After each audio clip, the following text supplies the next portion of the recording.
My God, I am so sick of them telling me what happened last episode. Every single episode, Mugiwara's made an alliance with Law. I know! I've known that for a fucking year. And I'm getting really pissed about it. If I didn't know what comes next, the mysteries that come next, I would stop watching this. But I can't stop.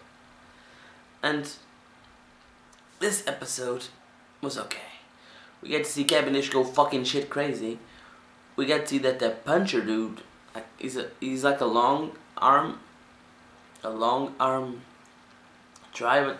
His arms look extra long because those shit old shoulders things are part of his arm. I hope they explain that. And that crazy kid that wears the high heels like a fucking tranny, which it kind of reminded me of Sanji because of because of the kicking and the blonde. I'm pretty sure that's a coincidence. He's been said before with the flip on his back. He's like half fishman and half human.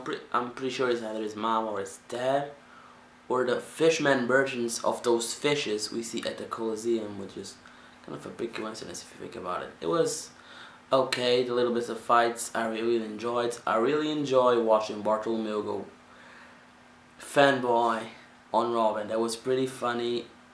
It was hilarious.